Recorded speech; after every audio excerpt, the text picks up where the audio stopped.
Dalam Bapa dan Putra dan Roh Kudus, amin. Bapa di surga, kami mengucap syukur dan terima kasih atas karunia kebangkitan-Mu bagi kami, Putramu Yesus, dan keluarga kami masing-masing yang Kau ciptakan untuk membuat kami semakin baik dan hidup dalam penghayatan kami kepadamu. Terpujilah namamu kini dan sepanjang segala masa. Amin. Para saudara, hari ini gereja secara khusus Karmelit memperingati peringatan Santo Martin dan Zélie Guérin, ibu orang tua dari Santa Teresa dari kanak-kanak Yesus. Mereka berdua menjadi orang kudus karena melahirkan 4 putrinya menjadi suster semua. Bayangkan, ayah mereka Martin kepingin menjadi imam tetapi gagal, ibunya juga ingin jadi suster gagal, lalu mereka mendidik anak-anak ini sungguh-sungguh dekat dengan Tuhan. Para saudara, kita seringkali ingin anak kita sukses menjadi apa, bla bla bla, menjadi dokter, menjadi orang kaya, menjadi orang hebat. Tetapi jangan lupa, sukses yang paling utama adalah bahwa orang tua mendidik anak-anak mereka untuk menjadi manusia yang dekat dengan Allah. Manusia yang tahu bagaimana membimbing hati anak-anak ini kepada Tuhan. Sehingga akhirnya Tuhan sendiri membimbing anak-anak itu, membentuk anak itu menjadi orang yang beriman dan percaya kepada Tuhan. Dan inilah yang terjadi dalam bacaan pertama hari ini ketika Yakub meninggal, maka di antara ke-12 anaknya itu ternyata katakanlah hanya satu yang berhasil. Yang kita katakan Yusuf, yang lain adalah orang-orang yang berpikiran kurang baik dalam hidup mereka. Nah, ketika Yakub meninggal, maka dia ingin makam jenazahnya dibawa kembali ke tanah suci, ya, tempat di mana mereka dilahirkan.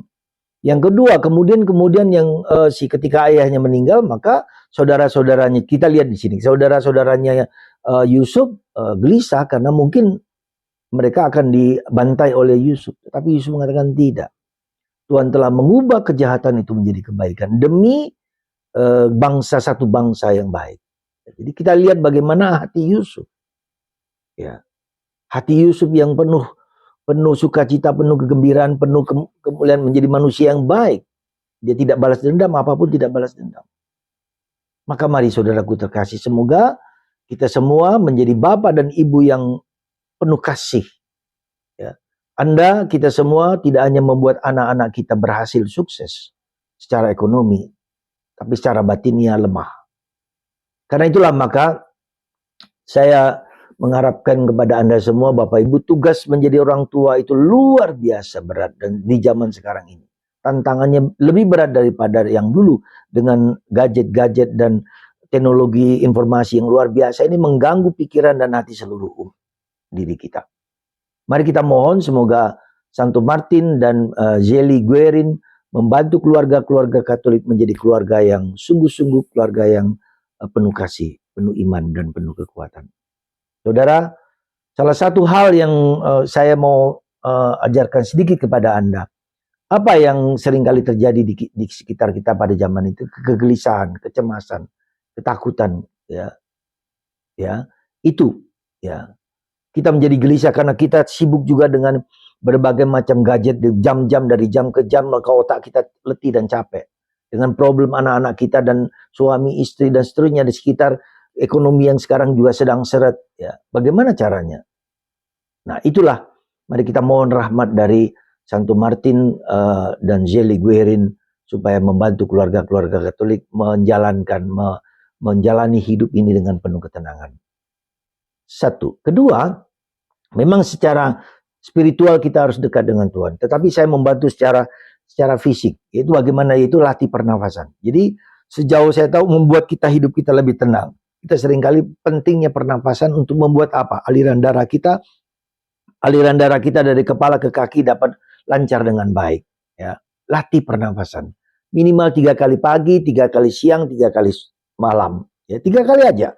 Bisa lebih, bisa enggak. Karena kita seringkali tidak mampu dan tidak bisa untuk olahraga. Apalagi kita udah usia lanjut. Dan ini juga penting untuk kesehatan. Caranya sederhana. Lihatlah tangan kiri, ya, tinggi kita. Kita tutup tangan kiri kita tutup hidung kita yang satu. Kita tarik nafas dalam-dalam. Tahan. Lepaskan. Sekali lagi.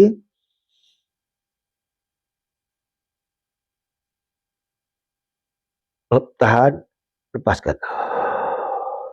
Sekali lagi.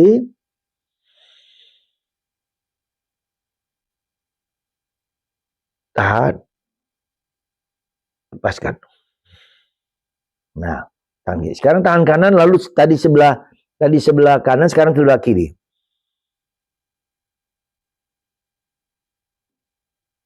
Tahan, lepaskan. Sekali lagi. Tahan, lepaskan. Sekali lagi. Tahan, lepaskan. Nah, 3 kiri 3 kanan dengan menutup itu supaya seberapa banyak tarikan nafas itu akan sangat energinya itu masuk ke dalam tubuh dan menggerakkan darah dalam tubuh kita, dan ini melatih kesehatan. Mengapa olahraga? Kenapa kita olahraga? Karena kita nafasnya supaya bergerak dan mengalirkan darah itu. Nah, karena tidak bisa, maka kita kalau begini aja sulit, maka kita tutup kiri dan kanan 3-3 ya, sebanyak mungkin kalau bisa. Ditahan, dilepaskan. Ya, coba Anda lakukan dalam seminggu ini. Kalau Anda merasa ini sangat penting dan bagus, silakan kontak ke saya. Pasti akan sangat berguna. Saya mengalami itu. Badan kita menjadi sehat, kita menjadi segar, kita tidak gelisah lagi, tidak cemas lagi, dan kita berdoa kepada Tuhan dengan lebih tenang, lebih damai. Semoga cara ini dapat membantu Anda. Sekali lagi, semoga Tuhan memberkati Anda semua, keluarga Anda sehat semua, sejahtera, kuat, dan semakin beriman. Didiklah anak Anda seperti yang saya katakan tadi. Nanti lama-kelamaan kalian semua akan lebih tenang, lebih damai, keluarga Anda. Apalagi kalau kita hidup doa. Semoga Tuhan memberkati kita semua, keluarga-keluarga Katolik, Bapa, Putra, dan Roh Kudus. Amin.